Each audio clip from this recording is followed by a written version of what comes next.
Hello there, Schwoke Lords. I'm just here to tell you my new song, Dry Spell, is out now wherever you're streaming music. Go check that out. At the end of this episode, you can listen to the song in its entirety, so stay tuned for that and don't touch the dial. This episode is brought to you by Novilla Mattresses, where comfort meets innovation, giving you the perfect night's sleep you've been dreaming of. Are you tired of tossing and turning all night, struggling to find a comfortable position? Look no further than Novilla Mattresses, the ultimate sleep solution designed with your comfort in mind.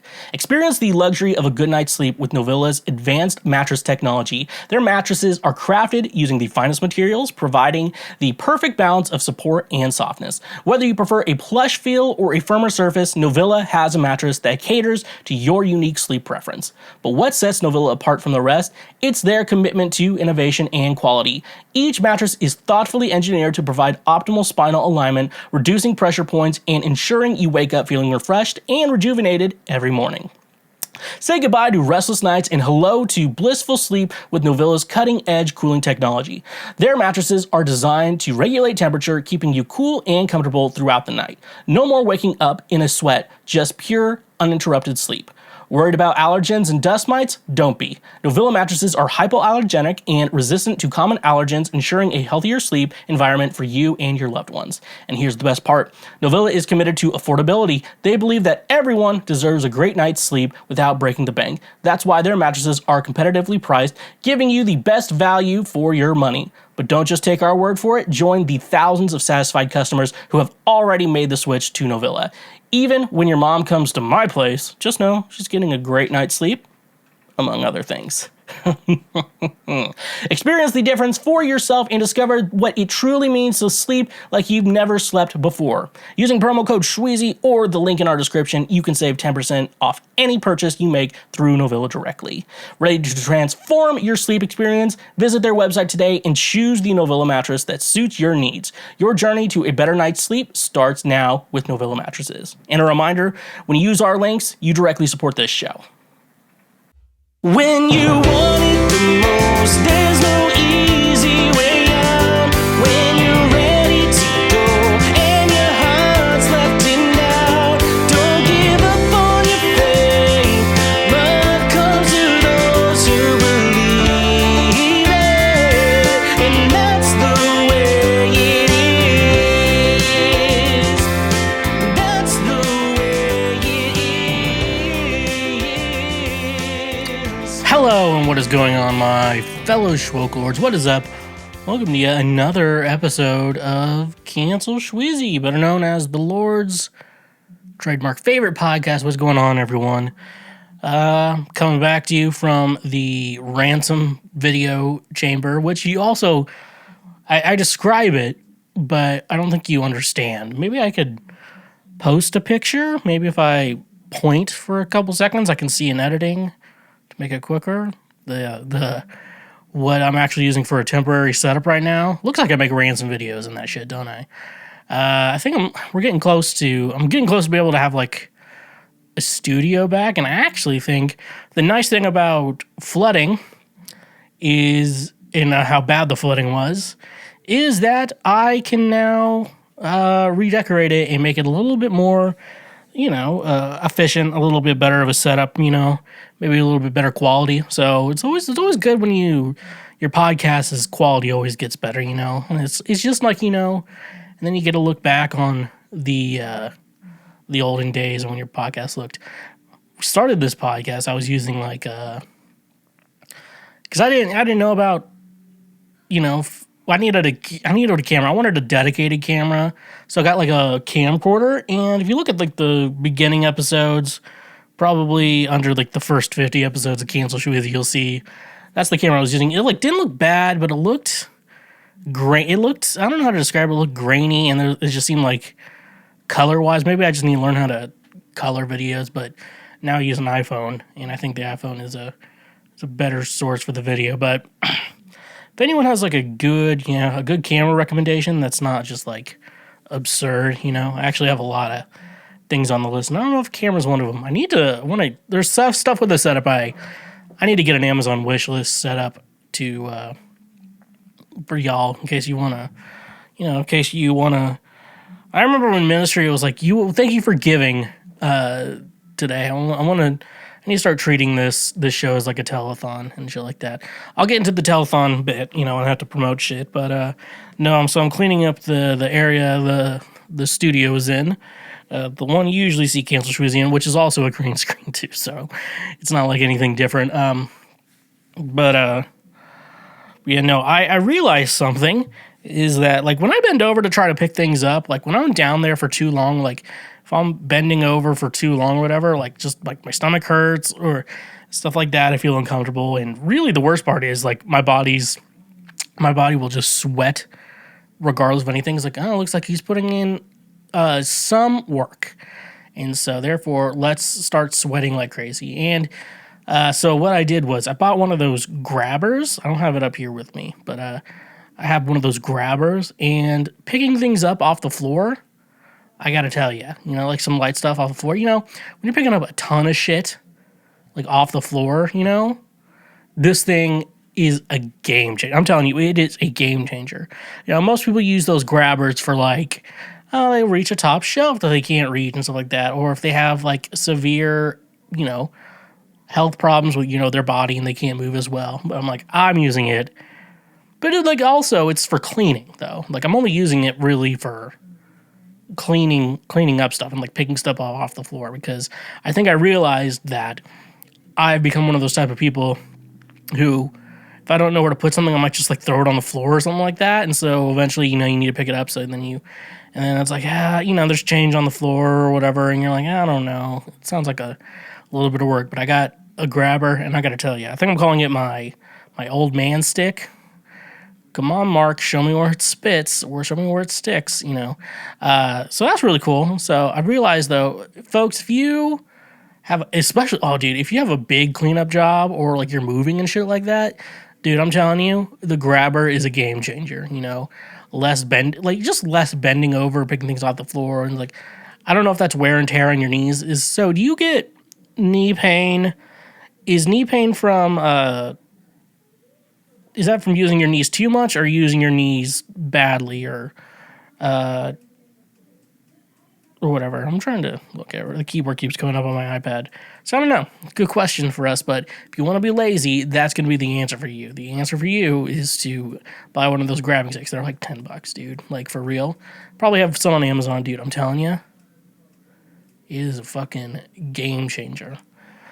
Speaking of other game-changing things I discovered, I noticed that at like places like Target that the Halloween decorations are already up, which is okay. Like, when you get older, some people like hate it. They already got Christmas decorations out. What do they think it is? And now that I'm not in school anymore, because they used to put all the like back to school supplies out, stuff like that, it was just a nightmare. Like, it was just like, well, it looks like having fun is over, and stuff like that, which has always made me wonder why my parents made me think that, oh, people enjoy school. Are supposed to enjoy school. I'm like, no, you're not supposed, you don't have to enjoy school if you want to. School's not for everyone, but that does not mean rap is for you. Okay, I don't want anyone, if someone, we get like the next Kendrick Lamar listens to the show and I'm inspired, I'm like, do I want them to give me credit? Yeah, just listen to Schweezy right there. He said school wasn't for everyone, so that's why I knew my rap dream would come true. Your rap dream, I'm telling you, I don't care who you are, just stop that shit right there, that's pretty sad. But anyways, though, like, I noticed in the Halloween section, I was browsing around, lots of goth chicks, okay, I'm telling you. There were a lot of goth chicks walking around looking at stuff. And I gotta say, unless they find like a year-round Halloween store, I'm like, this is probably when they have to buy all their clothes and jewelry and accessories. It's probably September, October, during Halloween time. The cheap ones, the Jewish Goth Mommies maybe, they go after Halloween, because that's when things are sent on clearance. And that's why they do that. But anyways, though, and I was thinking, fellas, are you looking for a goth mommy girlfriend? Well, I'm going to tell you, go to Target, okay? I'm going to tell you this. Go to Target, go to where they're keeping all the Halloween stuff. Hang out around there. Don't be don't be weird. I'm telling you, don't. If you're acting weird and you get arrested, I'm telling you, don't do that. Okay, don't be weird. But you just kind of have to hang around and browse. Now, I think it's going to be said we got to set some ground rules here. I think we got to set up ground rules, and I also think we need to have a strategy for fellas. How are we going to go about getting these goth mommies? Now, the thing with the matter is, on what we're set up to do, is that it is at this point a numbers game. So you're gonna strike out. Some women are gonna have boyfriends. You're gonna strike out. But the nice thing is, since this is a nice way to make a numbers game, is that if one's unavailable, there's going to be another one just as good coming around the corner very soon. You're going to spend a lot of hours in there. I'm going to suggest also probably buy something. And don't be a complete loiterer, Too bad they don't have like video games in the back, with the electronics, You're like sticking your head up, looking at the screen in the most uncomfortable position, but you're a child, so you don't have pain yet, like pain doesn't occur to you. Then all of a sudden, if I as like a 30-year-old man needed to play GameCube like they did and went to Walmart for that shit, I probably would be, I'd probably be in like one of those neck cast, things. And I'd be like, I've been off. What happened? I was playing GameCube at Walmart. I was like, how would you break your neck? Well, anyways, though, looking for a goth mommy girlfriend, like I said, go to Target, go to the Halloween section, strike out with one, there's another one, You could probably even double or even triple up on getting some girls' numbers, too. So, like, it's a numbers game, dude. Like, and nice thing, you miss 100% of the shots you don't take, and just take all the shots. That's the rule. Just take all the shots. One thing I do know, though, like when you get rejected by a girl, like how, we haven't figured out how to like walk away from that, we haven't figured out like when you get rejected, you're like, oh, some guys, they're on some certain websites, who don't talk to women. Some would call them involuntarily celibate. Isn't that incels? I think we can just say incels. So yeah, we just hit now. I think we're right at the end of the good boy clock. Actually, no, we should be good on the good boy clock. I forgot we have ads. So yeah, what was I talking about? Incels. What were we talking about? This is great podcasting. When you're on a train of thought and then you just forget. It's like being pushed out of the train. That's the train of thoughts I have. We're talking about incels. Let's backpedal. Halloween decorations. Who did we get to? Oh, yeah, being rejected. There we go. Figured it out. It's like, I understand rejection happens. I'm working in an artistic field. Rejection happens all the time. Does it feel good? No. You have to learn to live with it. Like, it's just going to happen, That's why I would suggest anyone in, like, an arts career, especially if you're, like, into acting or something like that, do all your auditions or whatever, but don't get your hopes up, Don't just be like, audition there. Just wait until someone, wants you back, That's how you do it. It's and sometimes it's not even, like, because, like, you're going to audition so much, and then sometimes it's not even that you were bad. It's, like, sometimes that, like, someone else better just came along, or, you could be the better choice. If you're, because I always tell people, like, let's take two types of musicians. There's a musician you would consider a 10 out of 10, and a musician you would consider an 8 out of 10.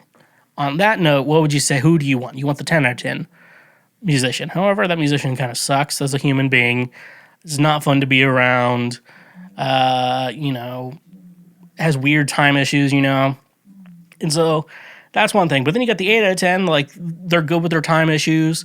They're fun to hang out with. They're actually a ball. But like I said, they're not as good as a musician as the other person. Like, most people are going to pick that 8 out of 10 over the 10 out of 10. So, that's how it is. So, but when we're talking about getting rejected by women, like, we're just like, how to get, And you're like, hey, that's really cool. Can I get your number? I would love to hang out sometime. Can I get your number? Whatever. He's like, sorry, I'm not interested, and like, okay, so you hear that and you're like, in your mind, you're like, okay, I understand. However, this upsets me because there's like an ego problem. And so some of the guys, like incel, I would say, go on rant, you're like, stupid fucking bitch, I didn't like you anyways. I'm like, that's not how it works, But like, then I want to be like the guy, like, I want to like make a statement. You're like, you missed out on me, honey. I'm in between that and just like being nice. Oh, okay. Like, I don't know what the answer is to that.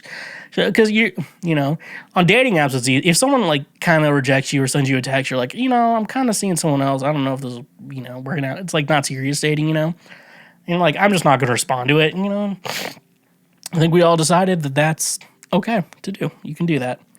No one has a problem with that. Anyways, though, fun fact, my song Dry Spell, spelled with a 3, is out now wherever you stream music at. You know where you stream music at. You know where you stream music at. So make sure you're fucking checking out that shit. I want you to make sure that you're listening to that shit. I want to hear Dry Spell on the radio or whatever, which reminds me I'm emailing like radio stations, for that shit. And I emailed one, and I found the email on like a very good source where it's like, but things change, everything gets updated, like emails and contact information for radio stations all across the United States.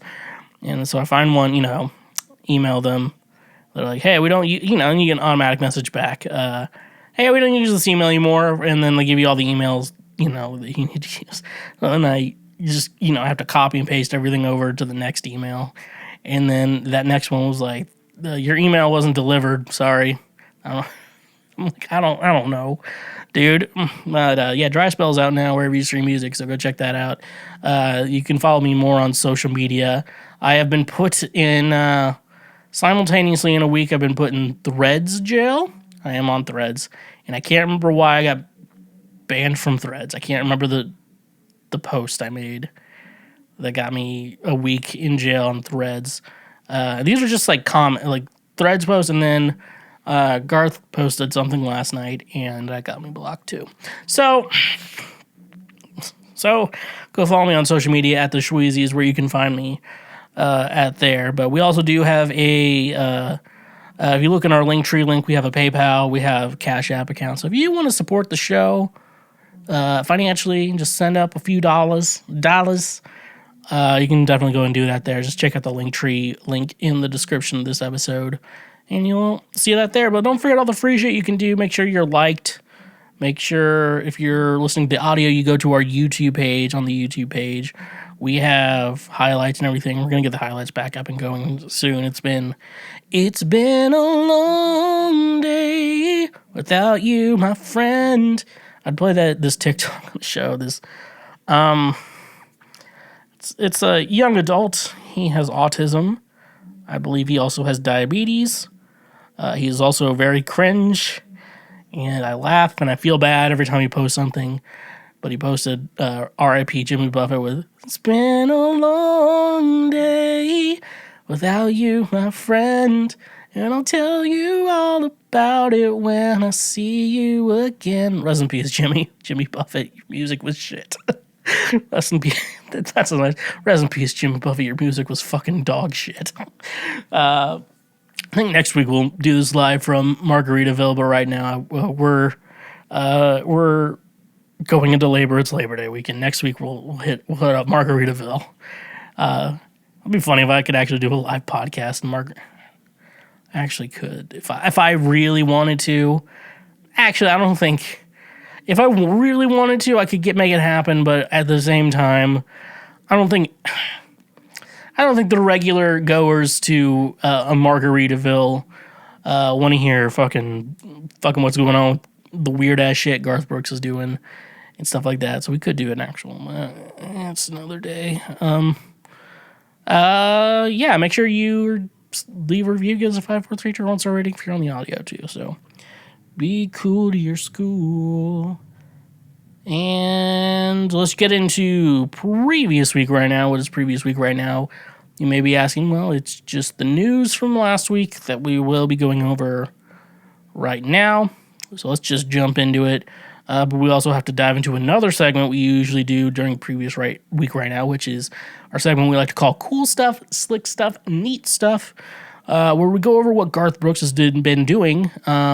Last week, Garth Brooks said he was making an announcement in Kansas City at Kauffman Stadium, which is where the Kansas City Royals play, for those of you not from the area. This is from KMBC 9.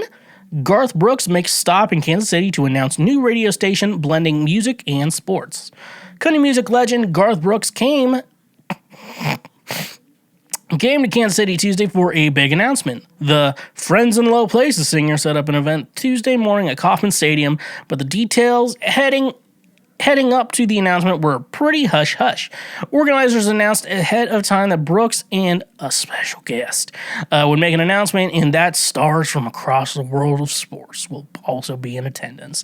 We also knew we'd be hearing from representatives of TuneIn, a streaming audio service that bills itself as a world leader in bringing together live sports, news, music, and podcasts. Just launched on TuneIn in Sevens Radio, multiple stations curated by Garth Brooks.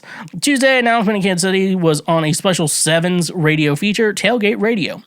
We need a launch pad for what might be the coolest radio station on the planet, Brooks said after announcing Tailgate Radio on TuneIn.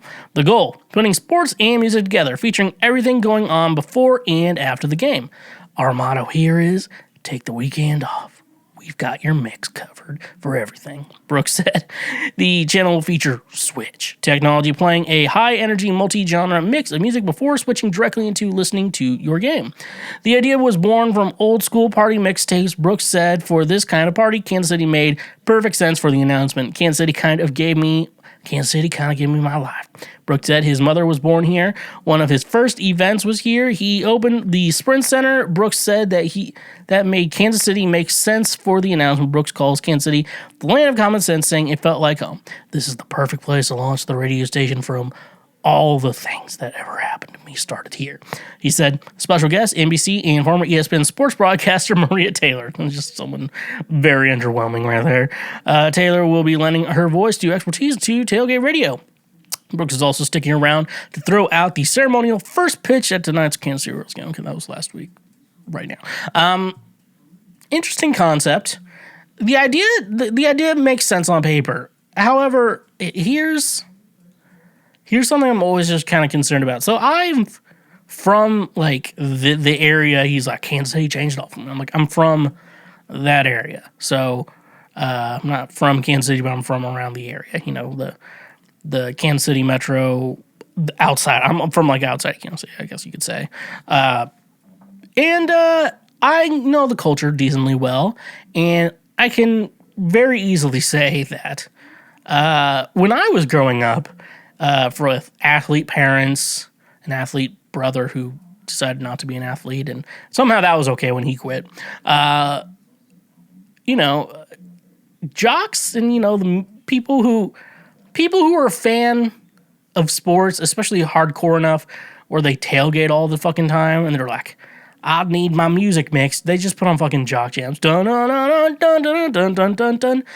I cannot tell you how much about this. I was at a gym once, and, they had a cute chick there, and she always said hi to me, and I think that's just her doing her job. I'm assuming she wasn't into me. I don't know. When you work at a gym and do physical fitness and stuff, and you just see, like, a fat fucking slob walk in, working on himself, like, I don't think that's what I'm going to doubt that chicks who work at gyms, they're like working there, and they probably do training and shit like that. I'm going to assume they're not into chubby guys.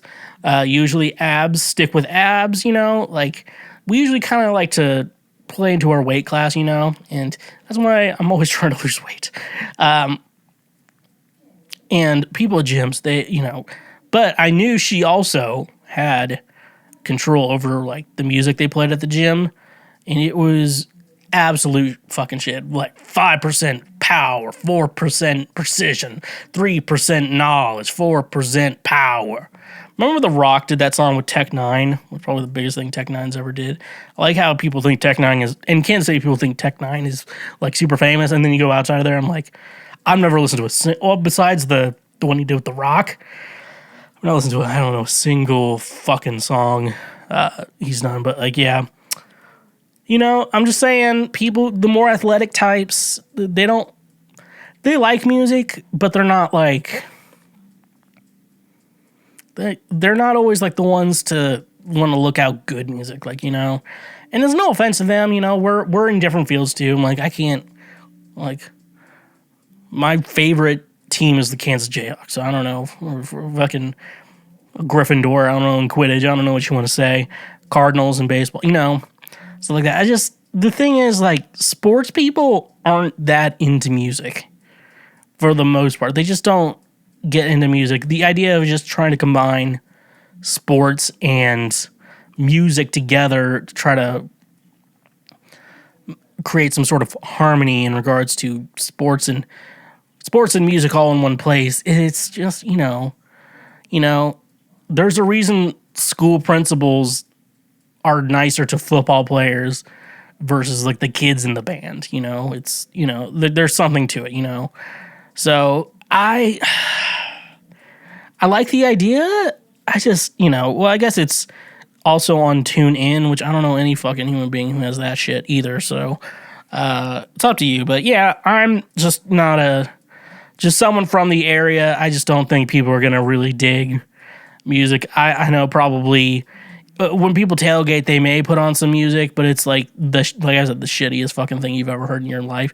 At that point, I'm like, just turn that shit off, you know? You ever got one friend who brings a fucking Bluetooth speaker to the party? I'm like, but they also have the worst taste in music that you've ever heard.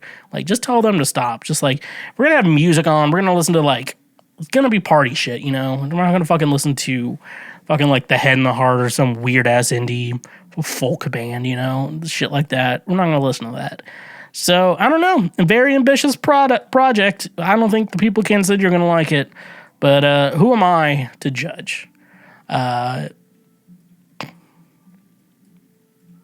the question, I guess, you know. This is from NBC News, the article of the week. Senator Mitch McConnell appears to freeze again at a Kentucky event. This is from NBC News. Senate Minority Leader Mitch McConnell appeared to freeze again Wednesday, this time during a gaggle with reporters in Covington, Kentucky, stopping for more than 30 seconds after he was asked whether he would run for re-election. McConnell, Republican of Kentucky, froze in July at a news conference on Capitol Hill, going silent for 19 seconds before he was escorted away from the cameras. McConnell, 81, returned shortly afterwards and continued his news conference, telling reporters, "I'm fine." When it became apparent that McConnell had froze again Wednesday, an aide went up to him and asked, "Did you hear the question, Senator?" McConnell continued to be unresponsive. Once McConnell re-engaged, he responded briefly to another question about Kentucky Attorney General Daniel Cameron, a Republican. His aide needed to repeat the question to him. McConnell was then asked about former President Donald Trump, another question that had to be repeated. McConnell brushed off the question because he does not usually engage in Trump-related topics. He then left. A reporter did not ask McConnell about the episode. Leader McConnell felt momentarily lightheaded and paused during his press conference today, a spokesperson said. An aide said McConnell feels fine but will consult a doctor before his next event as a prudential measure. McConnell spoke for about 20 minutes Wednesday before the question and answer session with reporters. After the event, he made a phone call to fellow Republican and Senate leadership. Senate Minority Whip John Thune, a Republican from South Dakota, I guess, spoke to McConnell and said that the leader sounded like his usual self and was in good spirits. The spokesperson for Thune said in a statement.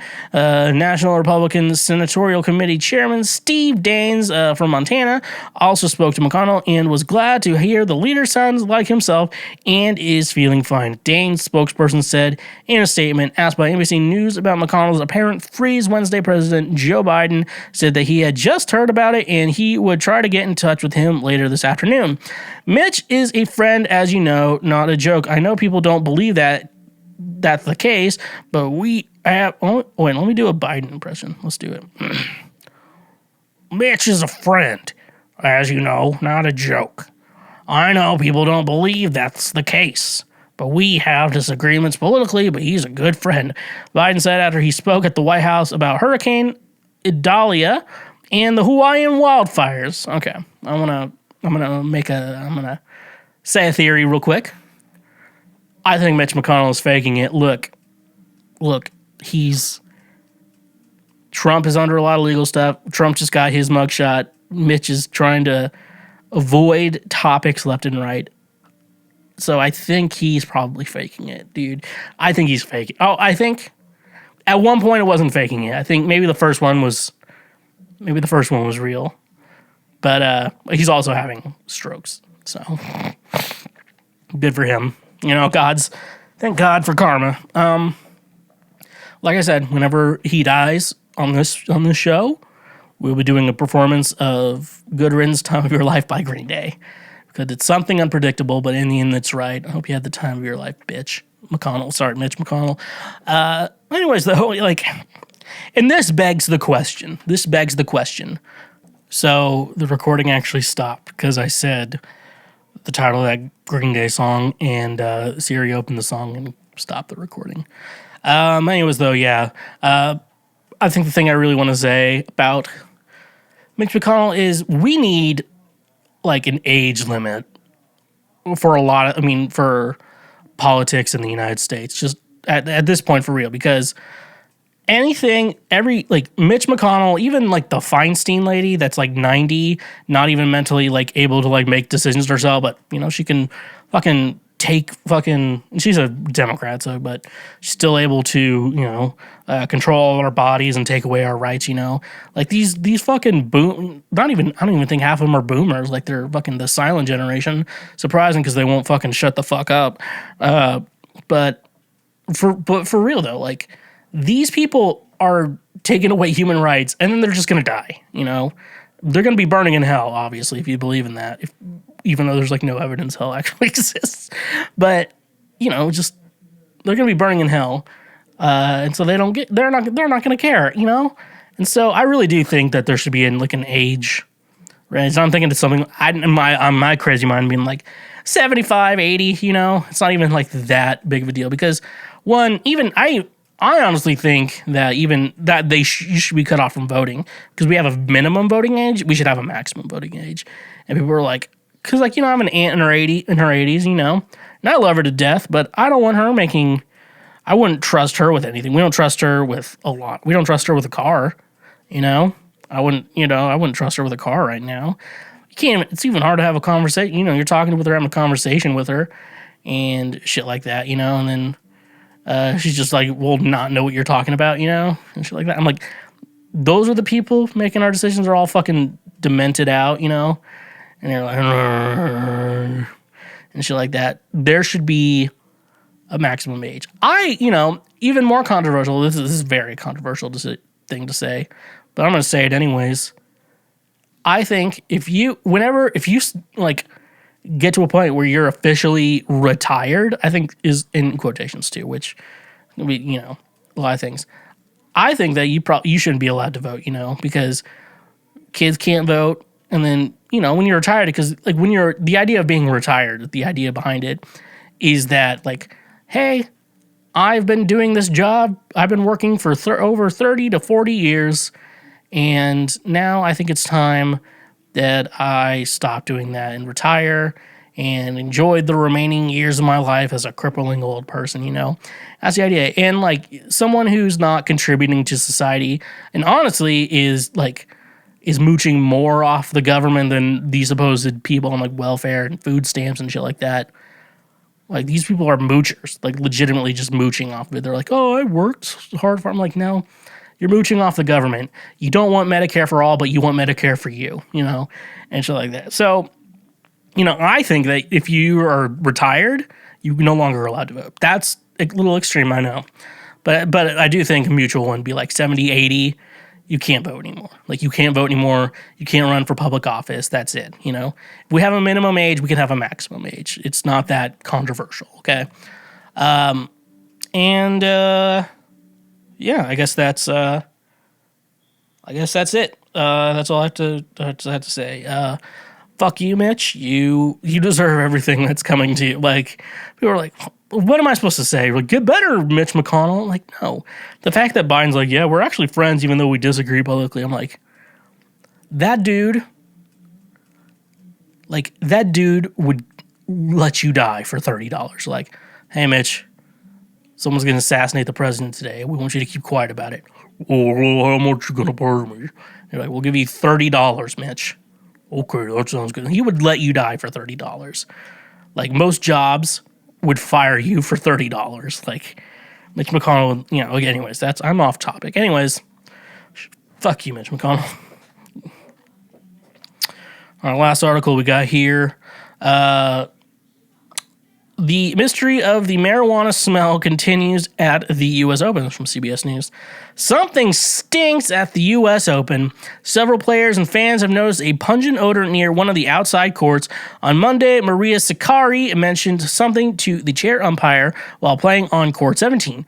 It was just a comment because it was smelling quite a lot, Sakkari said. She elaborated on what she thought the distinct odor was while talking to reporters after the first round loss. It's weed, Sakkari said. She said it didn't affect her play, but other players said they have smelled it too, so have some fans.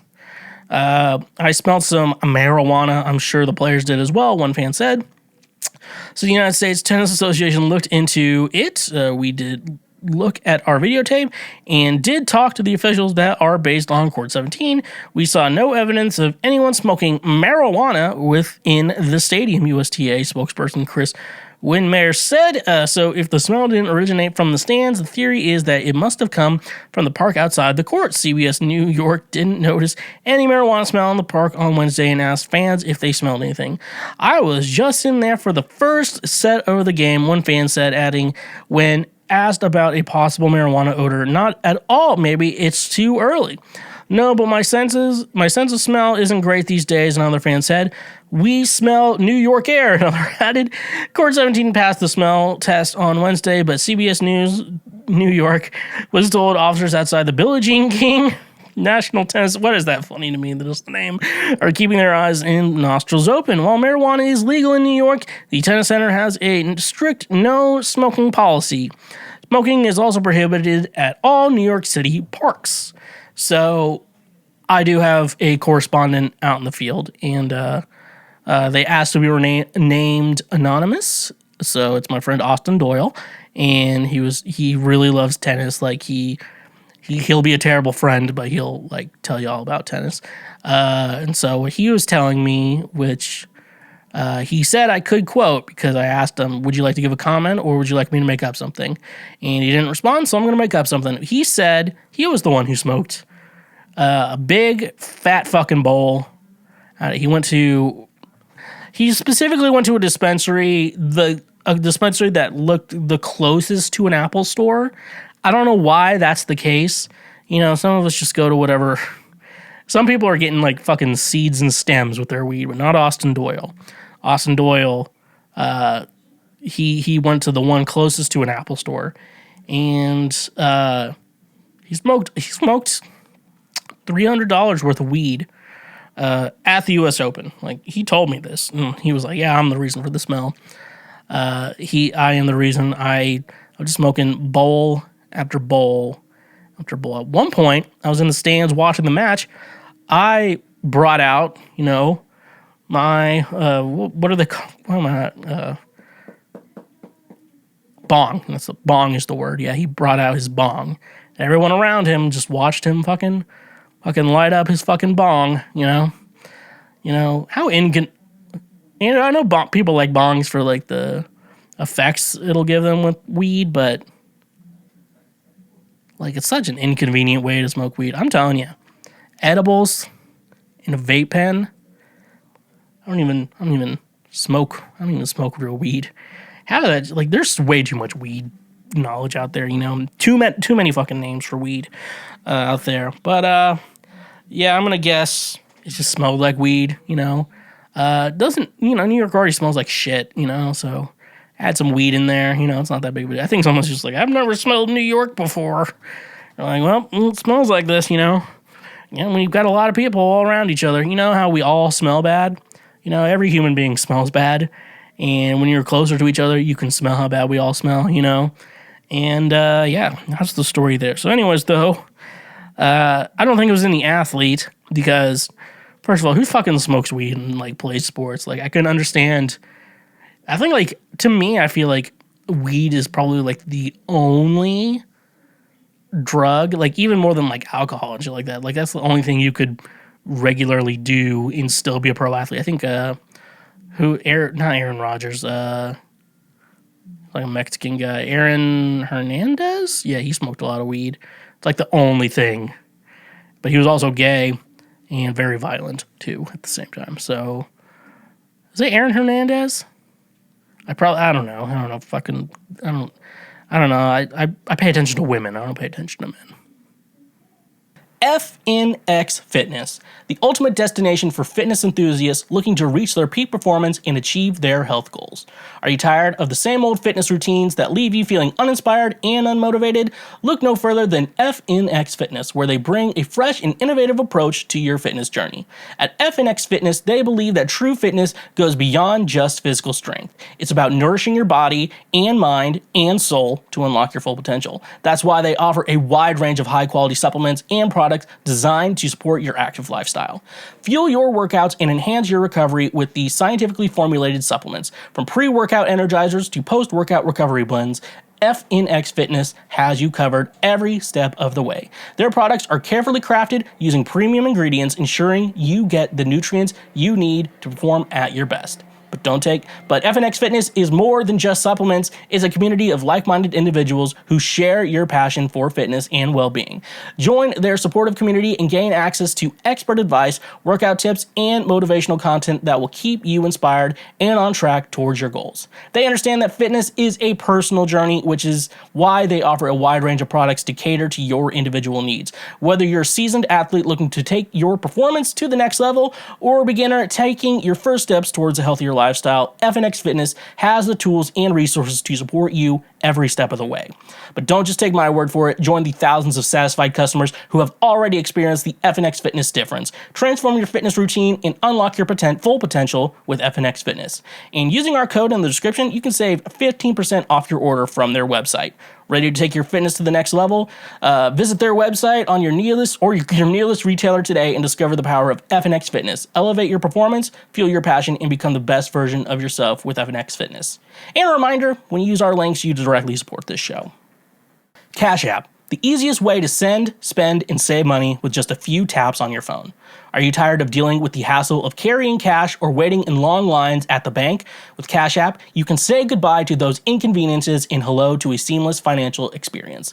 Sending money to friends and family has never been easier, whether you're splitting the bill at dinner, paying your share of rent, or simply sending a birthday gift. Cash App lets you transfer money instantly, directly from your bank account. No need to worry about writing checks or handling physical cash anymore. But Cash App doesn't stop there. It's complete financial ecosystem right at your fingertips. Use the app to easily pay for your morning coffee, groceries, or even your monthly subscriptions. With just a simple scan or tap, you can make purchases at millions of locations, both online and offline.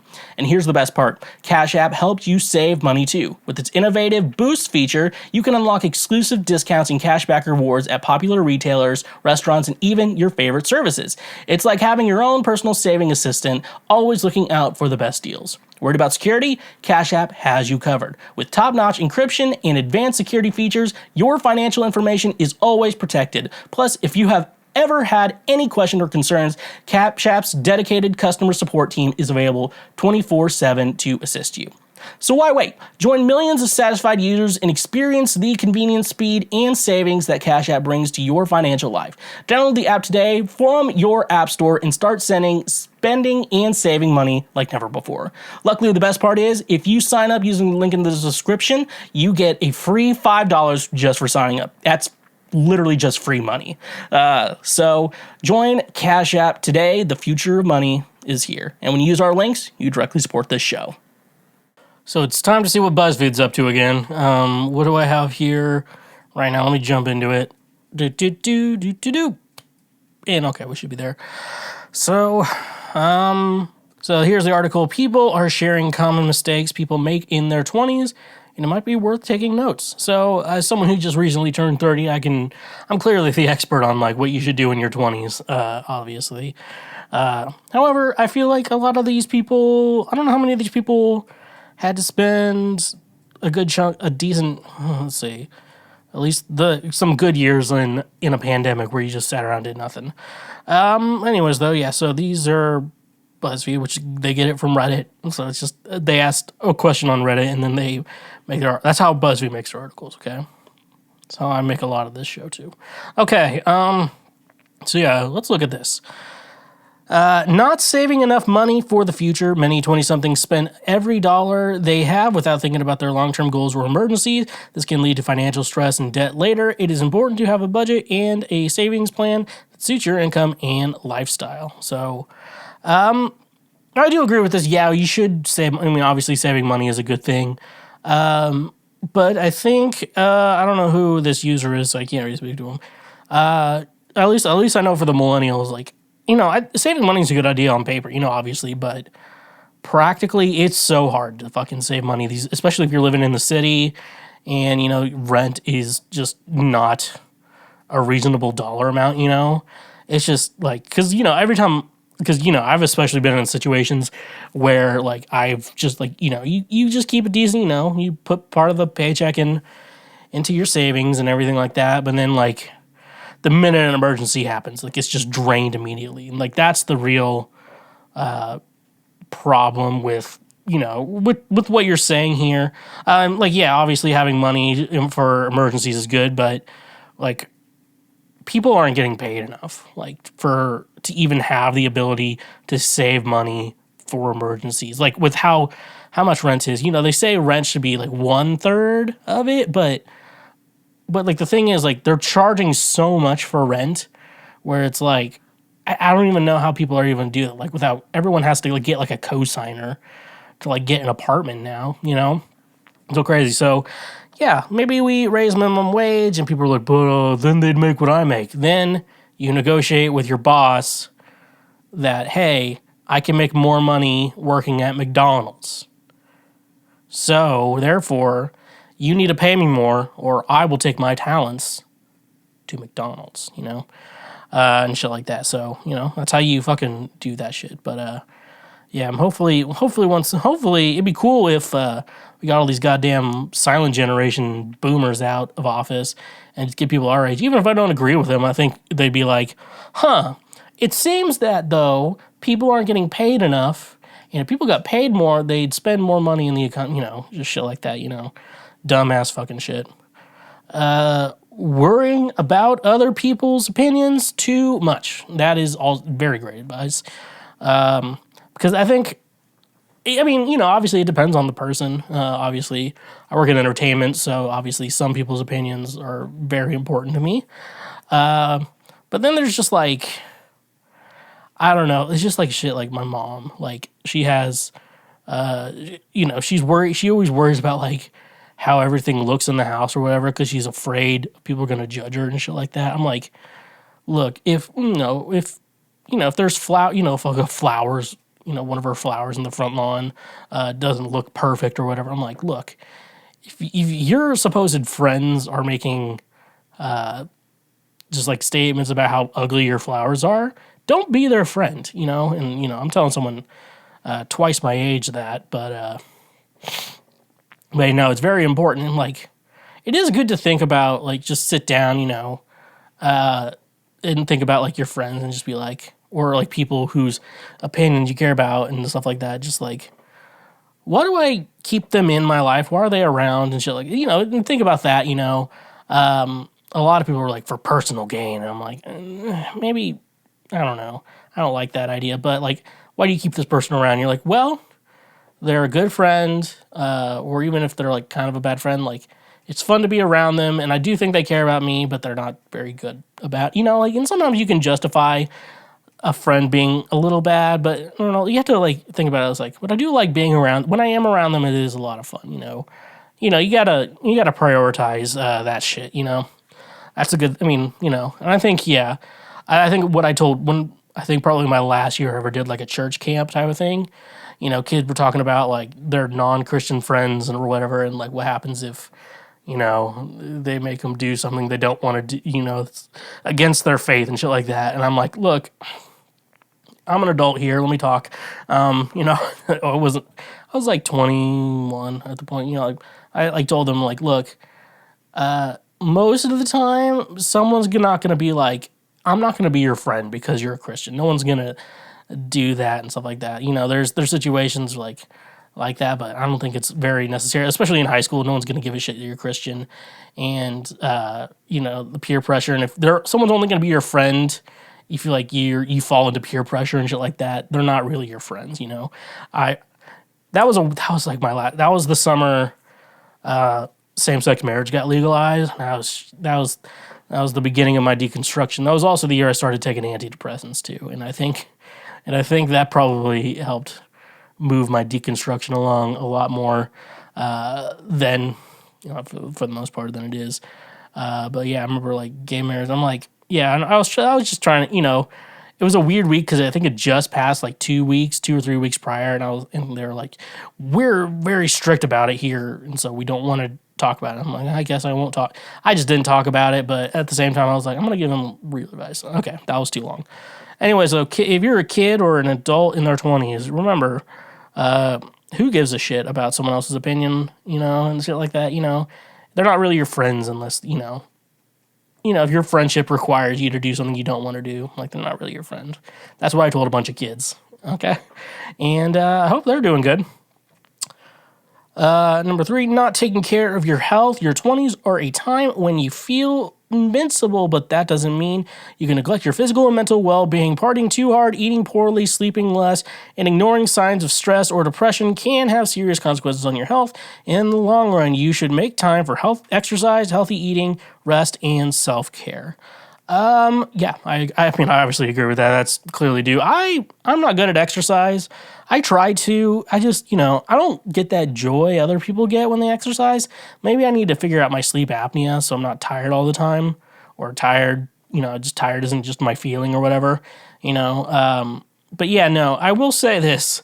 If you've seen the Napoleon Dynamite photo of me, the story behind it is, I came to the Halloween party dressed as Napoleon Dynamite, and when I came there, I had a Sonic drink with vodka in it. Now, if I show up to anywhere with a Sonic drink with vodka in it, danger, it's like driving a forklift when you're not licensed to drive a forklift. Like, something bad could possibly happen. And then, well, they had Smash Brothers there, so I had to obviously had to whoop everyone's ass. And then everyone was like, "You want to smoke?" And then I'm like, "Yeah!" And I don't think I was smoking anything at that point, and I was dumb and high, and I was like, and it's just, you look at that photo and it looks, oh man, that is like the photo that was like, you need to start being more mindful of what you put into your body. Am I doing a good job? No. I think I need to go back. I need to lose some weight. I need to trim out some pounds again. I'm feeling really bloated. How I found out I was blocked from Threads is I was going to post something. It was like, I'm feeling bloated, must be Labor Day weekend, and shit like that. But yeah, no. I think the big thing is, I would say physical-wise with partying and shit like that, listen to your body. When your body tells you to stop, that's when you need to stop, hopefully you don't have any sort of Mickey Mantle gene like I do. I'm actually getting to the point where it's like I used to drink every day. That, I mean, obviously not good advice, but and then in the morning I'd feel so fucking bad. I'm now at the point where my mornings my days are just like, ugh, it's like I'm a handicap for the day. Crazy stuff there. So yeah, mental health too. I wish I could have not trusted my mental health with Christians and trusted them with medical professionals earlier in my life. That like my, if someone's like, what do you wish, if you could talk to your 16-year-old self, what would you do? I'd be like, here are the medications you need to take, and take that. And then think about your faith in Jesus, But I don't know, if I could go back in time, I think about like the Christian days of my life. I think realistically what I say is, I would tell myself is, when you get to college, the church, in quotations, that you were part of, like, it was a good thing, and it was good for you to do that. It was good for you to go there. You met a lot of good people there. So I'd say continue to do that, but your beliefs and everything there, like, keep the community, but you don't have to worry about the Jesus shit, and don't feel so pressured like that, if you want to have consensual sex, you can have consensual sex. Don't feel bad about it, that's shit I would say. I was like, I'm gonna do this segment quick, and now I'm rambling nonstop. For not taking oral health seriously, I can't tell you how many people I know in their late 30s and early 40s who didn't see a dentist for years in their 20s, and now they've got all sort of issues. Now, this is something I'm questioning because I have not been I need to go to the dentist. I just need a cleaning. If they tell me anything else, I'm probably just going to ignore it for the most part. My teeth feel fine, though, so I thought I had something weird, but it was like a canker sore in a weird spot, But, yeah, you should... I think your teeth are a very important part of your body. I'm lucky I have good teeth, regardless of not going to the dentist in a minute. And I've never had a cavity either. I think the worst thing about my teeth is that, if you can see here, you can see one tooth, if you're looking, is smaller than the other ones. I'm kind of pointing to it. And that is a baby tooth because I had the original one was lodged like underneath my nose, like underneath my mouth, like, directly underneath the nose for the listeners. And so now I used to be able to like open it up, and now there's like this weird flesh line thing, and that's what the canker sore is. It's really weird. That's the weirdest thing about my teeth, and I just got to take it out when I had my wisdom teeth out.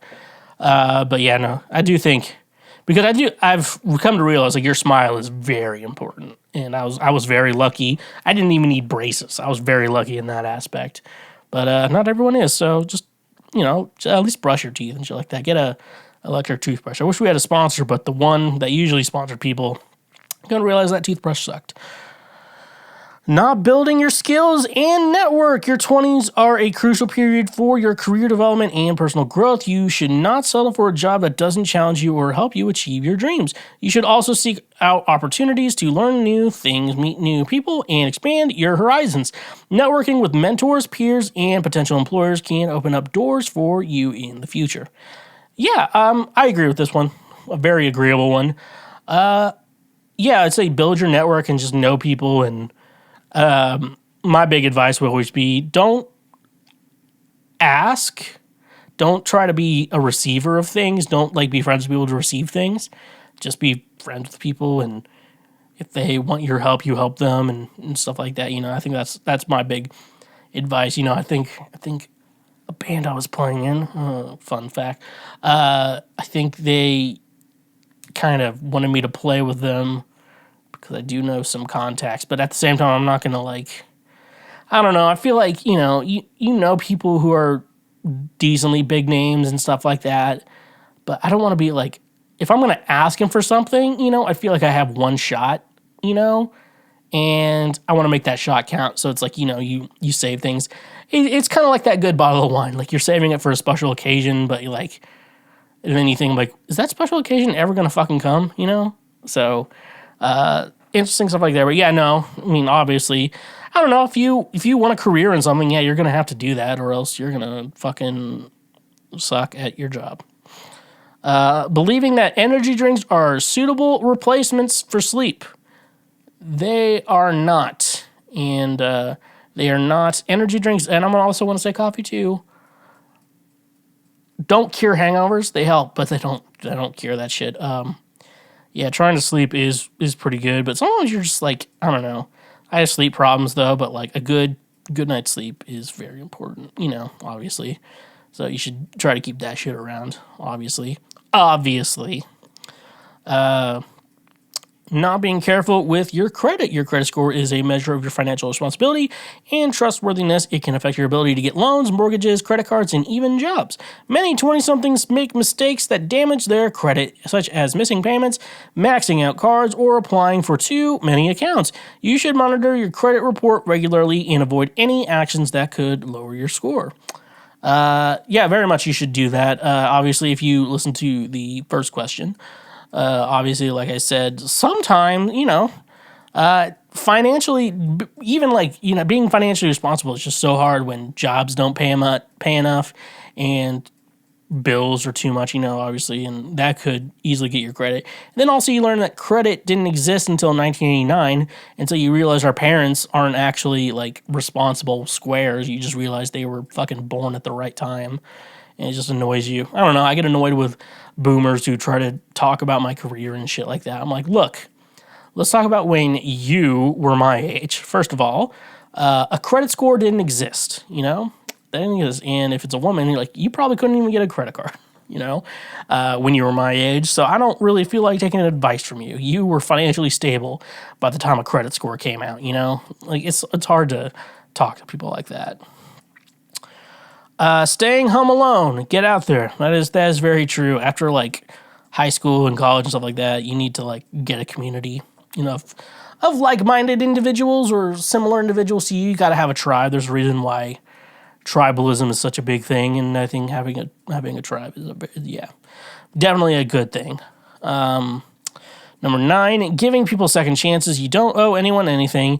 You are plenty of people you can have in your life, so drop the ones who lie, cheat, steal, and betray. Solid advice.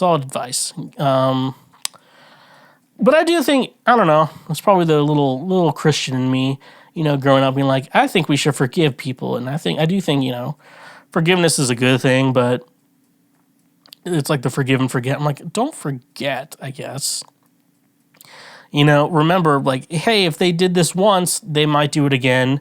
And I think it's okay to be more cautious. I think it's okay to forgive people, but then also be very cautious of who they are and what they are willing to do. And I think if you just realize that, you're good.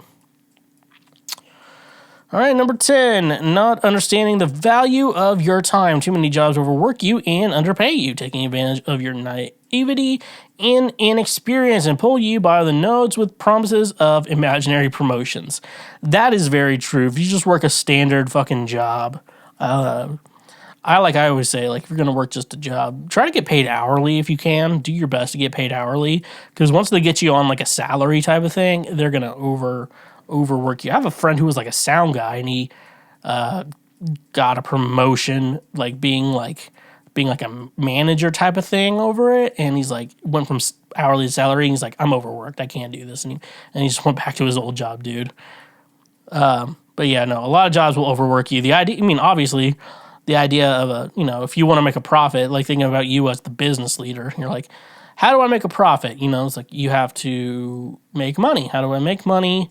You have to make or provide a service. And then how do you provide a service? Well, I can't provide the service all by myself. I need to hire people to do this. Okay, but no one's going to do it for free. So how do you do it? And you're like, well, you'd have to pay them, And then you get to the point where I want to pay them as little as possible to do the most amount of work. Obviously that makes sense as someone with a business, but then you as an individual have to stand up for yourself, and that's why unions exist. And so that's why we support the SAG-AFTRA WGA strikes right now. And shit like that. No, just don't, I think it's just important to realize that most jobs, if you die, they're going to be just posting, they're going to be looking for your replacement immediately. They're probably not going to we're going to wait a couple months and then you're not in the fucking Foo Fighters, okay? You're working a fucking office job where your boss will fire you. Your boss would literally fire you for $30, like I already mentioned. So that's the case. So just remember that for all the 20s out there. Not fully enjoying how quiet your joints are. I didn't even make it to 30 before my knees were cracking as I walked upstairs on my next back and jaw were making snap sounds, I think reacting to the top shelf or yawning. Those don't feel bad, though, and I don't really care, and they're not, a problem. I do have that problem. Snap, crack, It's like gases being released from your body. That's what it is. Or whatever. Apparently, a lot of people think chiropractors are, fucking snake oil salesmen. And I'm like, I don't know. Some of it makes sense, Thinking they should fuck as many people as possible and that they're losers if they don't. I don't know, that is a weird thing, because, like, some people are like, yeah, I feel like it's just, like, I feel like with women, we've somehow gotten to, like, a business standpoint where we're like, success rate, what's your success rate? You know, it's like some people just want to date one person and, you know, fuck one person, and some guys are like, you know, some guys put value in, like, how many women they fuck and, like, their ability to convince a woman to fuck them and shit like that, you know. Weird ass shit. It's, you know, it's okay. You can be a virgin. It's okay. You know, it's whatever you are comfortable with in life. Staying with people because they're scared of being alone instead of working on themselves and what they want from their own lives. That is very fucking true. I don't know. I feel like I'm really jaded when it comes to dating now, but, like, at the same time, it's just like, don't be with someone just because you don't want to be alone. Like, that's just gonna ruin your life with the gay couple that we're seeing here on it. It's, like, crazy how people, you know, it's like, oh my god, this isn't working out, even though you're just scared of being alone. Like, look, who fucking, like, and like I said early in the episode, we're like, no one gives a shit about you. So, it is what it is. Getting married before getting happy. Oh my god. People are like, you're 30 and you're not even married or serious with someone? I'm like, look, dude, I'm not gonna be one of these fucking losers who, like, gets married. I don't know. That's probably the problem of having too many Christian friends, is like, we can't have premarital sex, we have to get married right now. Like, I know we haven't known each other even for a year yet. I need to fuck you. I don't want to fuck you. So we have to get married to do that. I'm like, that's a big fucking commitment just to fuck someone. And I'm just going to say, you can fuck people without a lot of commitment. Just gonna put those words out there and stuff like that. And yeah, I'm glad, like, I'm at a point where it's like, some friends are on their second or maybe even third wives, you know, shit like that. You know, I'm like, well, you know, there's a reason why they keep having so many partners, you know. Like, maybe they need to fucking figure out their own, maybe they need to talk to a therapist about their own goddamn problems. And that's the real answer. Thinking that because they're over 18, they're an adult, at a minimum, their brains are still developing and their ability to drink, drive, and have sex does not make them a mature human. I mean, it's obviously true. I turned 18 because I have an August birthday. I turned 18 right before my senior year of high school. So it's like, I was a legal adult, like, my entire senior year of high school. And it's like, we need your parents to sign this permission slip. I'm like, I'm a legal adult. I should just be able to go, you know, and shit like that. Like, no, we still need your parents since you're a student. I'm like, shut the fuck up. And finally, our last question. Not enjoying your life. While it is important to be responsible and ambitious in your 20s, it is important to have fun and enjoy yourself. Your 20s are a time when you can explore the world, try new things, and discover yourself. You should not let fear, doubt, or pressure hold you back from pursuing your passions and happiness. I think this, but not just your 20s, your entire life. Because, I may sound nihilistic when I say this, but life has no meaning. The meaning of life is what we decide to make out of it. And I think, for me, my meaning of life is, let's just have some fucking fun, you know? Like, everything sucks. The world sucks. The world's always going to suck. But hey, we can have fun. And that's what's important. So, that's cool and shit like that. And that's it. I guess we finished our lists and everything like that. So, I guess I have to say something. My best advice for anyone in their 20s,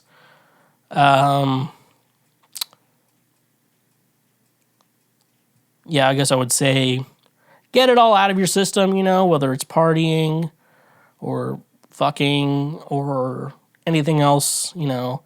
I would say just get it all out of your system, you know, and then realize what's really important. I think I would probably say something similar to the Mark Manson. Yeah, it's Mark Manson. The Solar Art Not Giving a Fuck. Just realize what's important to you and what's not important to you. And if you can realize that from an early age, and especially if you already really understand discipline, I would also say learning discipline in your 20s is very good. Because if you can just learn how to be disciplined, I think your life will be just like just 10 times better. And, discipline sucks. I'll say that. Just being disciplined sucks ass. But, however, it's really good for you. Stay disciplined. Take your antidepressants. If you're sad, see a doctor, see a therapist, and shit like that. And, I think that's the best advice I can give you. Drizly, the ultimate convenience for all your alcohol needs, delivered right to your doorstep. Tired of making last-minute trips to the liquor store or dealing with crowded aisles and long checkout lines? With Drizly, your favorite drinks are just a few taps away, making your alcohol shopping experience easier and more enjoyable than ever before. Drizly brings the liquor store to you, offering an extensive selection of beer, wine, spirits, and more. Browse their vast catalog of top-quality brands, local favorites, and specialty beverages, all conveniently organized on their user-friendly app or website. With Drizly, there's no need to leave the comfort of your home. Simply choose your favorite drinks, place your order, and let their reliable delivery partners handle the rest. Whether you're hosting a party, relaxing after a long day, or simply stocking up for the weekend, Drizly ensures that your drinks are delivered promptly and securely. But Drizly isn't just about convenience, it's about choice. Discover new flavors, explore unique craft brews, or find the perfect bottle of wine to complement your meal. With Drizly's vast selection, you have the freedom to choose exactly what you want when you want it. Worried about the hassle of age verification? Drizly has you covered. Their delivery partners are trained to ensure responsible alcohol delivery, making sure that only those of legal drinking age receive their orders. Your safety and the safety of your community is their top priority.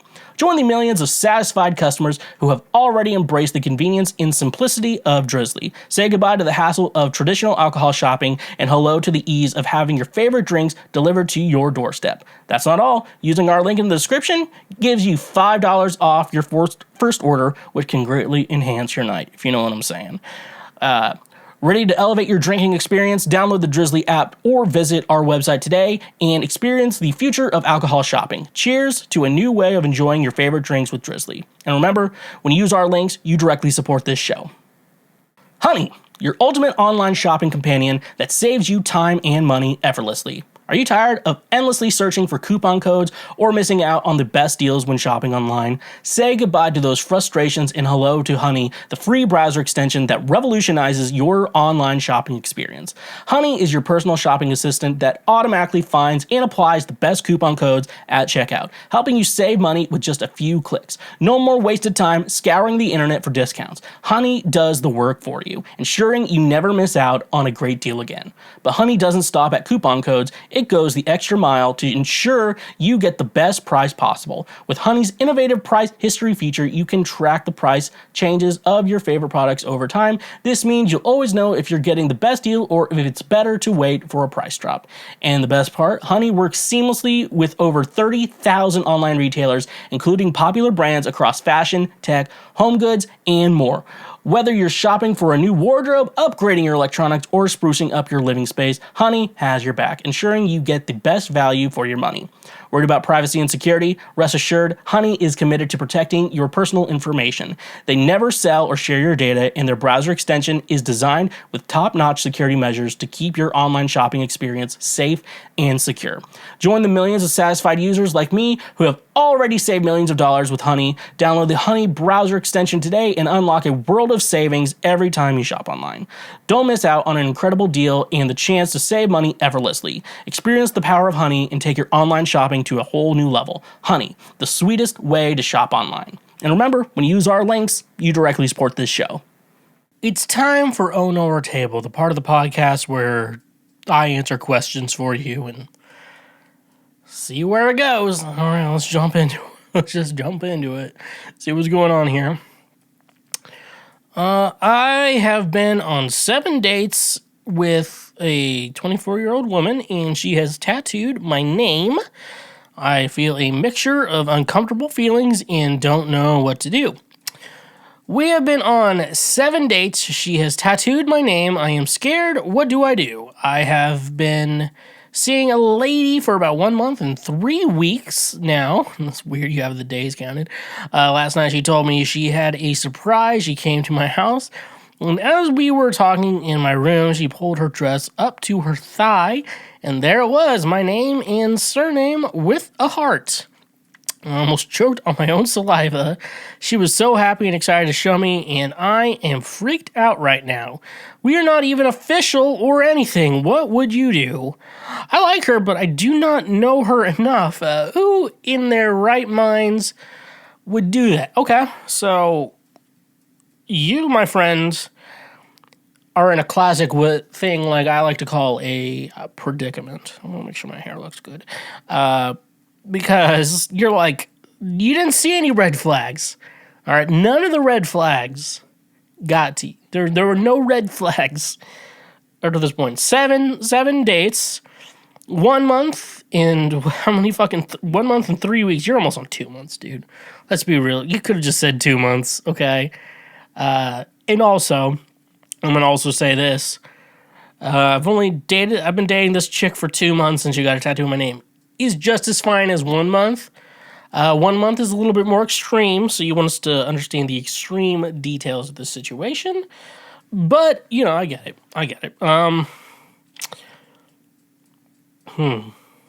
That's the thing. How do you...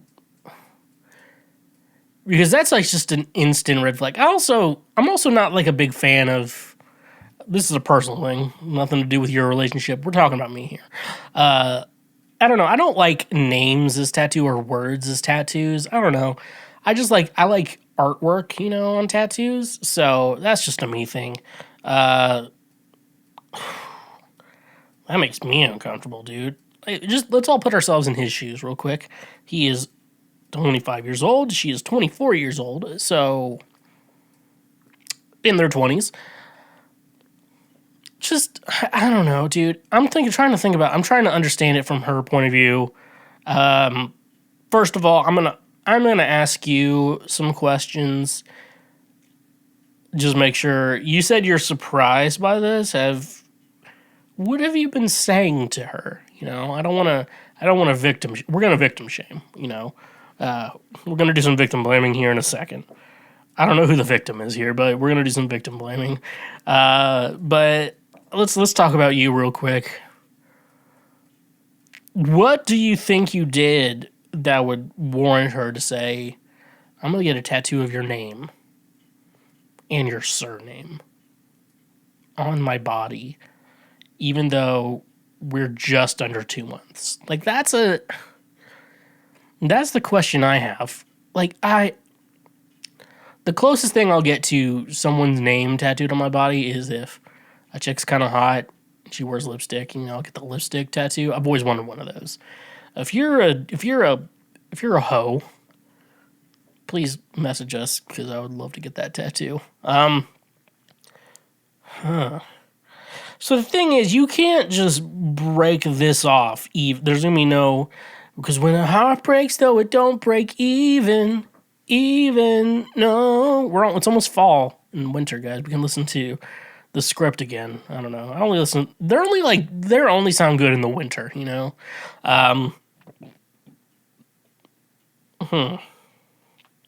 What would I do for you, though? That's like the question. Well,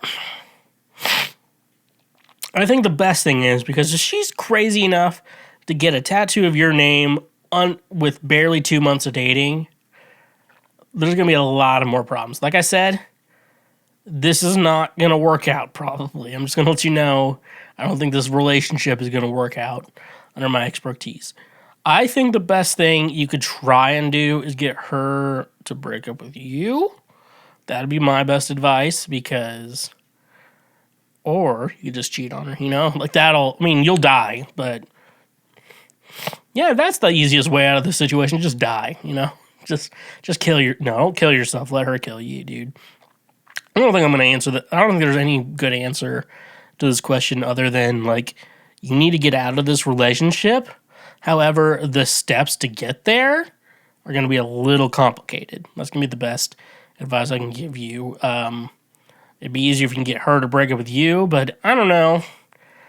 I've never tattooed someone's name on my body and then be like, I'm not interested in them anymore. So, you're on your own, kid. How do I apologize to my friends with benefit for falling sick at his garden after being drunk? Good question. What's going on here? I went on multiple dates with a guy for about 2 months. We had a good connection, and I invited him out to a party with my friends. Unfortunately, I got extremely drunk and almost passed out due to mixing different alcohols.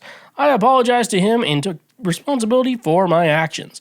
During the car ride, he mentioned getting the Instagram of another girl at the bar, which I found disrespectful considering I introduced him to my friends because he meant something to me. Later, he got me food, but forgot I was vegetarian and the smell made me nauseous. I ended up throwing up in his garden. Feeling guilty about it, he was initially understanding, but when I explained it was due to the alcohol, he got offended and asked me to leave immediately. He said he never wanted to see or hear from me again, and he blocked me on all platforms. I feel guilty for not being able to apologize.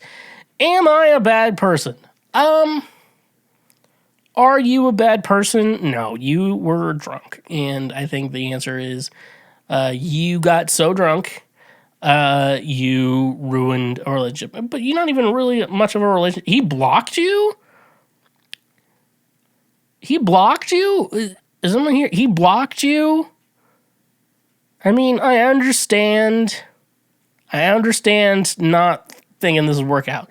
But you're only friends with benefits. Like, I don't know, as a guy, I'm just like, I want to keep all my friends with benefits open, you know?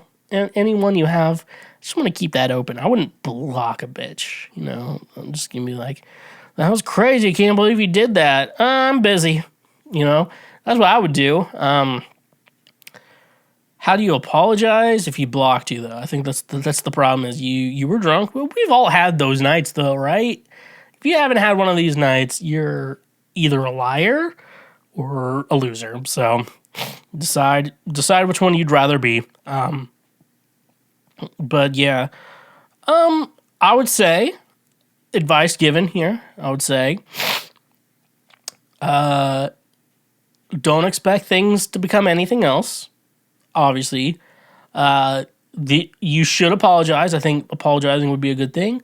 However, don't force it. When you apologize is going to be when you accidentally run into him somewhere. Is going to be the time that you apologize to him. Other than that, I don't think you need to be apologizing to him at all. You know, other than that, yeah, just take the L and move on. That's going to be my best advice. But if you run into him, apologize. Just say you're sorry. And maybe that could restart something. But if he's the type of guy who sees a drunk bitch and is like, I don't want to talk to her. Oh, man, I don't want to talk to her anymore. She's weird when she's drunk. I'm like, I don't know, man. Fuck you.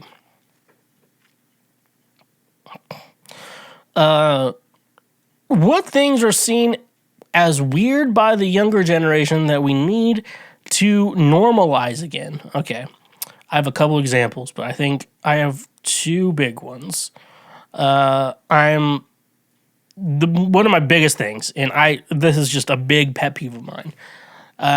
People who like don't follow through with plans or are just like very flaky and like you just can't count on them for anything. Like those types of people. And I think it's all started when really, I mean, like I can't say younger people are the problem because I think it was my generation were the ones that started it, where it's just like, if you don't want to do something, instead of saying like, sorry, I won't be able to make it, some people, and I consider these people, I don't care how nice you are, you're a fucking asshole if you do this. You say you're going to go to something or plan to make or like arrange plans with someone, you know, even though you don't want to do it, you arrange plans and then the last minute you decide to cancel. I know there's people who do enjoy cancel plans. Sometimes I love it when it's something I'm not looking forward to, but like when it's just a constant thing of like, hey man, you want to hang out this weekend or whatever? Like, let's make plans or whatever. And then you're ready to make plans. Like, yeah, you still good? You ready to go? And then they're like, oh man, sorry, I can't make it. Or they just ghost you altogether. Like, I can't stand people like that. I can't stand flaky people. I just, you know, and dating, you will find a lot of those. And I know it's a lot of girls saying they're just not interested in you. And I understand that, you know, we don't have to talk about my problems. Talking about your problems, but like at the same time, does that not annoy other people when someone just like when you, especially, you know, I understand when it's like something you don't want to go to and then someone cancels it and you're just like, oh, that's so great. But when it's like something you're really looking forward to, and especially with someone else, or like, you know, you're really excited to like hang out with them and stuff like that, and then just like an hour before they're just like, sorry, I don't want to do it. And sometimes you can tell when people are going to do that, and it's just like people who are just flaky. I just hate people like that. And I'm just like, I give people like 2 or 3 chances on stuff like that, and I'm like, you know, just growing and trying to be a better person, like I've had to realize, like, after the second time, like, just cut them off. They're no longer your friend. Like, you know, just blacklist them from your life or whatever you want to call it, because they're obviously just, you know, a terrible human being, and you don't really want that kind of person. Like, you know, you should surround yourself with good people, and a flaky person is just not someone you should keep around in your life, and especially someone, you know.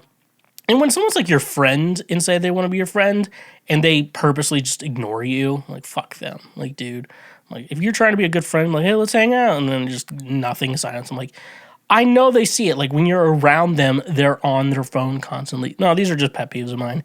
I think the second one I would say I have is it'd be cool if people stopped, like, viewing concerts through their phone, like, when they're at them, you know? Like, I just see, like, concerts, and it's just, like, people's phones up, just like in the air recording the whole thing. Like, I don't know, like, I'll sometimes like to watch things on like shitty iPhone recordings, but some people, God forbid, an Android. But I'm like, enjoy the fuck. You paid money to this concert. Enjoy it. Enjoy the concert. Don't be on your fucking phone during the concert. Just enjoy it. Get your pictures.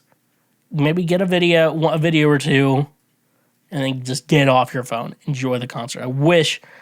That's the one thing I miss about pre-cell phone days. Just like fucking concerts weren't like, you just didn't see everyone's watching you through their phone camera lens and shit like that. So those are 2 things I don't like, but let's move on. How unethical is it to have sex with someone in a monogamous relationship? A girl I used to see casually is inviting me to come over tonight. We stopped seeing each other after she got a boyfriend, so I was a bit surprised, but I actually really miss her and want to hang out with her again, even as friends. Although I'd prefer to continue a sexual relationship with her, I asked how her boyfriend is doing, expecting we broke up, but she just said he's out of town for the weekend. She hasn't explicitly said she wants to have sex with me, but that was sort of our whole thing, and she's definitely flirting with me.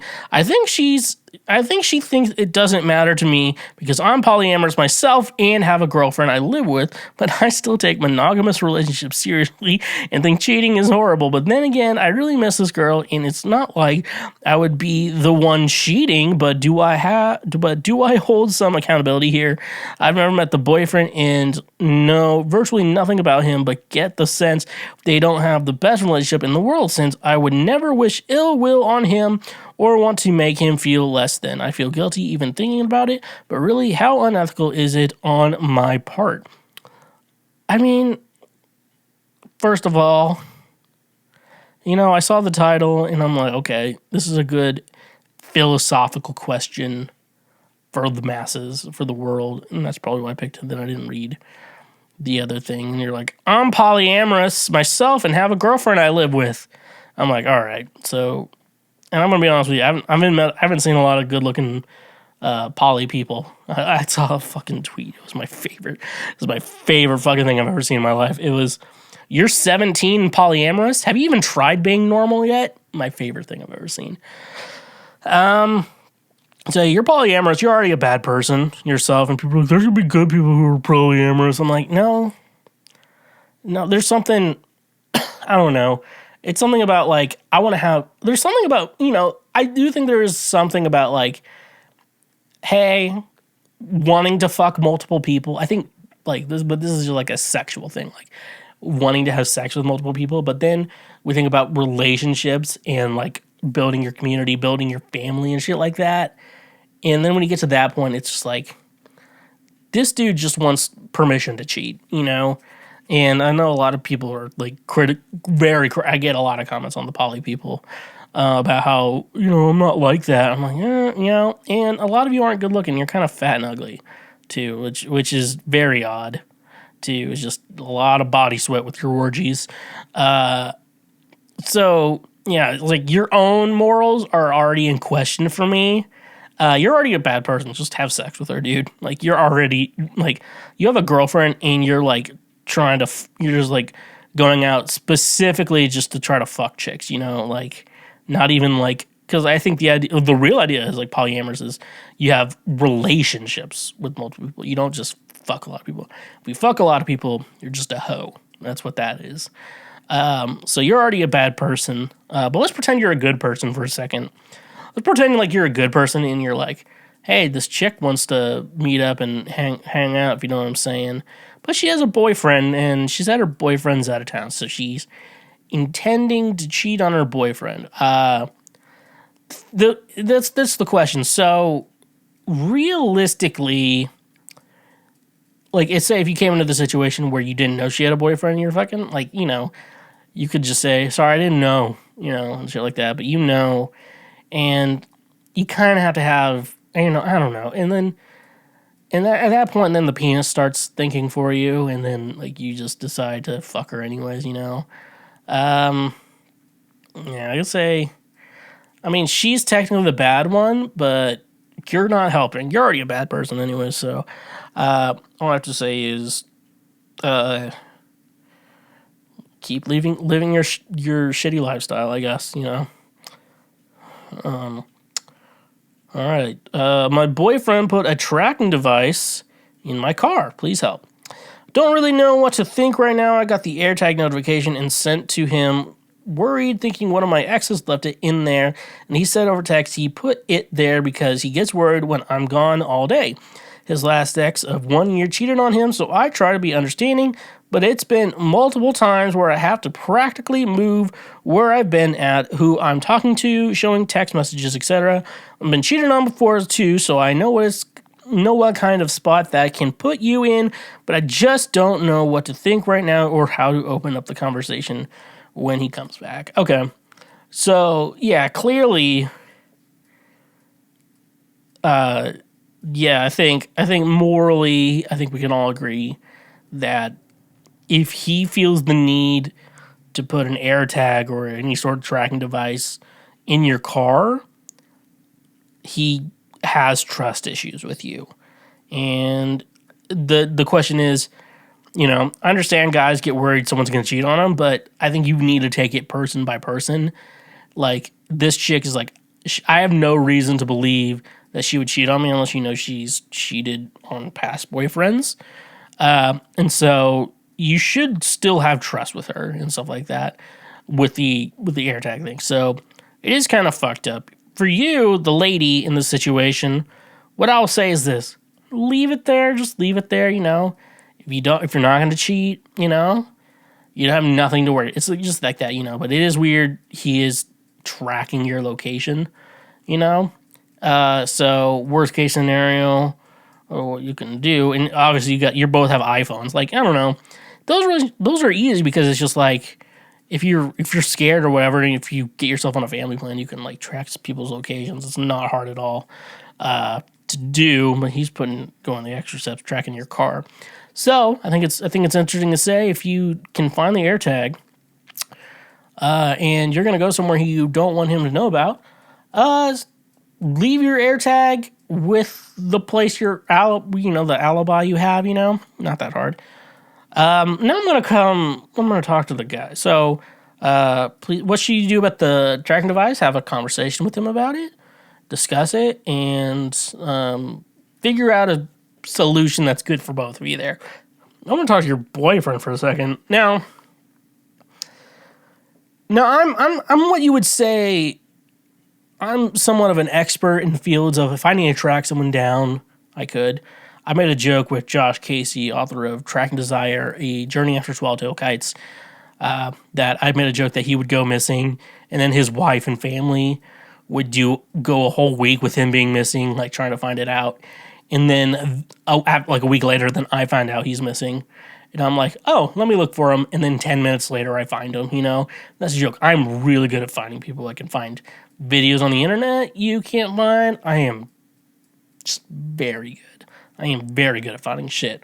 I can find people, too. If I could easily be a PI or a private investigator or just, like, hunt people down. 'Cause I am just, or work on catfish, you know?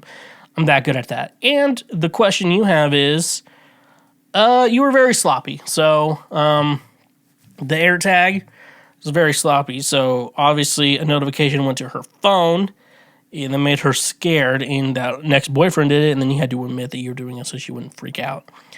My brother, if she has an iPhone too, try to get, the trick is get her phone, go to your contact information, set it up where, you see read receipts, and then the location is. She won't notice that you turn that on, and stuff like that. Yeah, we're gonna track other things too. Yeah, you just did a very sloppy job at trying to track someone, and you played yourself. So you deserve that. But yeah, you got to be more sneaky. And now she knows. So now she's skeptical that you're watching her and following her and stuff like that.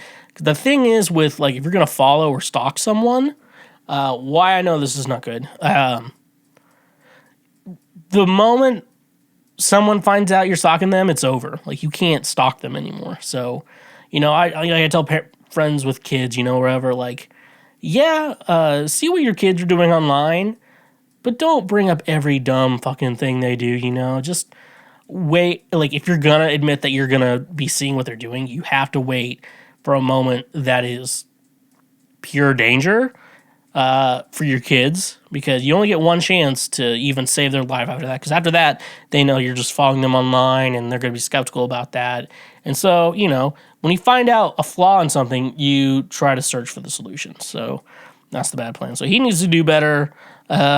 Maybe you both should probably just share your locations with each other on your fucking iPhones. Be adults. If you're worried, because, if you're not the kind of person that cheats on people, aka you're not a piece of shit, if someone's like, share your location with me, I'm like, all right. And you just share them and prove your alibi or whatever, It's easy. It's not that hard. Is it possible to not get pregnant without protection if you plan sex? I heard there is a possibility to have sex without protection, and for the women to not conceive, something about doing it at a particular time of a woman's cycle. Okay, so I'm not an expert on the biology of women, so I can tell you what you're probably looking at is, I guess, not fucking a woman raw while they're ovulating. I guess is what you're trying to say. That some guys just don't fuck raw when they're ovulating, because like I said, it only takes one little swimmer to get pregnant. It only takes one. So that's the thing about it. You're so you just got to hope of the thousands. I don't know how many sperm everyone has. Everyone has a different number. So it just takes one, and it's just, you're oh yeah, we have, every time I ejaculate, 10,000 little swimmers come out. I don't know if that's the right number. But only one of them has to get to the egg. And you're say you're playing a game where you have 10,000 people and you have to make sure these people can't cross the finish line, but it's one person. You think you're going to be able to do that? So yeah, that's the case. So I guess what someone's thinking is don't do it while they're ovulating. Now, like I said, I'm not an expert on this, but I do believe you can get pregnant anytime. It doesn't take anything. Because a lot of people think, oh, she's on her period, she can't get pregnant. I'm yeah, I think she can. I think I read somewhere that she can. A big one that people know about, where if a woman's breastfeeding, people were well, you can't get pregnant if you're breastfeeding because your body's I just had a baby, I can't make another one. That's very wrong. I've learned that it makes it twice as likely. So whenever you see two siblings that are just barely a year apart, they're barely under 2 years apart, they're just barely apart. Because their parents are let's not use a condom because you're breastfeeding, and they're whoops, twice as likely to get pregnant. So that's cool. Yeah, like I said, it takes one swimmer. So the answer is unless you're okay with the possibility of pregnancy, which apparently more people are than I expected. And you're just oh, you came in me raw. Should I get a plan B? Now, if I get pregnant, I get pregnant. I guess women like that. Child support. Anyways, though, just wear protection. I don't know. Find a cool chick who has an IUD, or a scarecrow for cum. That's all it is. And we can get to our last question about damn time. What should I say to the street preacher who won't leave me alone?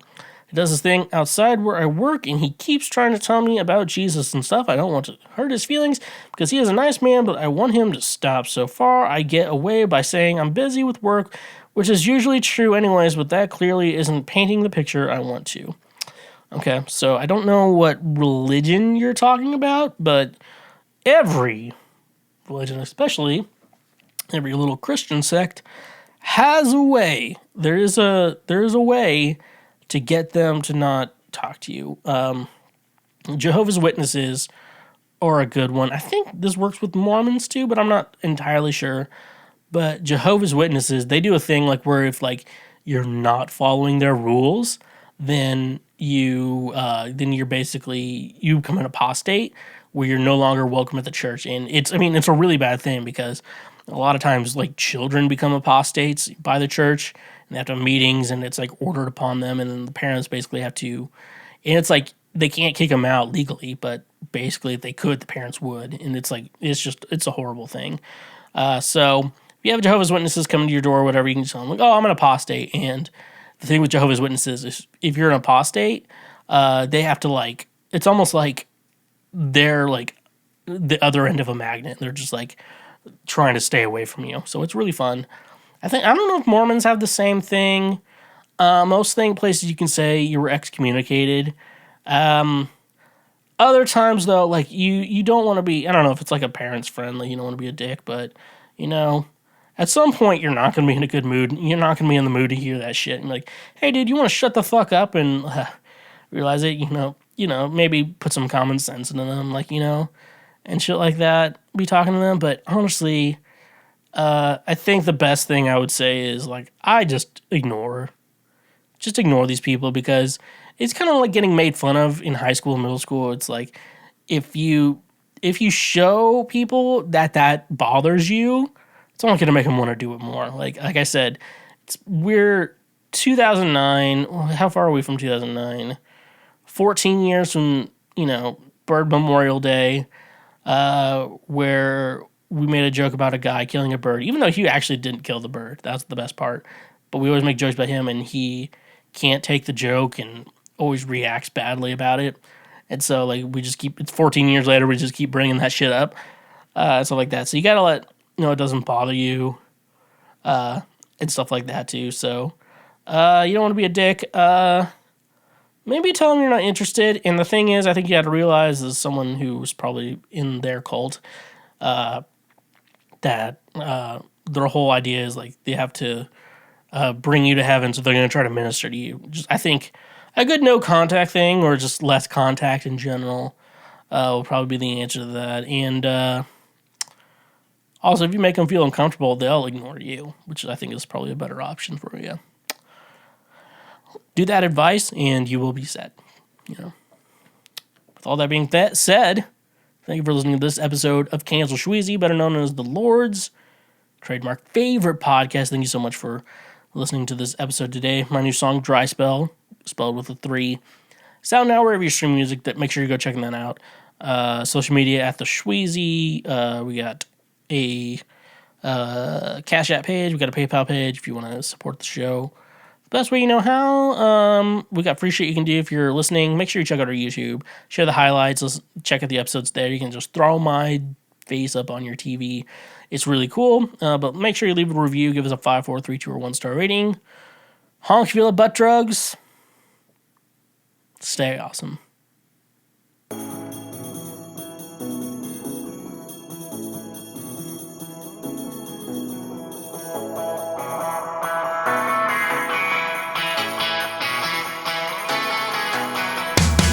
I've been going through a dry spell, not spending my time, well, I overthink. I wanna go back to better nights, kissing girls who look nice under the sheets. I got no motivation, I've been self-medicating. I don't know how to get better, yes it's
few years have been wasted away.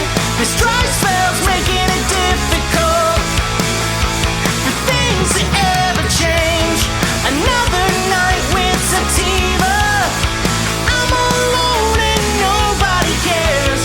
Same shit, different toilet. I'm stuck in a cycle of unrepair.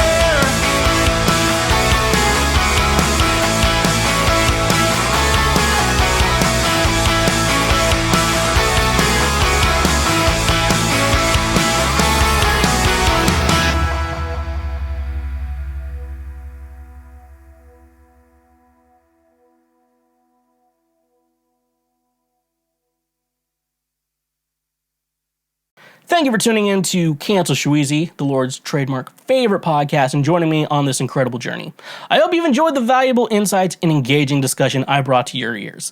To ensure you never miss an episode, hit that subscribe button now. By subscribing, you'll receive automatic updates whenever we release new content, keeping you in the loop with the latest episodes and topics. Subscribing not only guarantees that you'll never miss a beat, but also helps support our show. Your subscription plays a crucial role in helping us continue to bring you high quality content and maintain our podcast growth. So whether you're listening on your favorite podcast platform or watching our YouTube channel, take a moment to click that subscribe button. Join our community of passionate listeners and be part of the journey. Personally, I appreciate your support, and together, we can make this podcast even better. So don't wait any longer. Hit that subscribe button now and stay connected with us. Thank you for being part of our podcast family.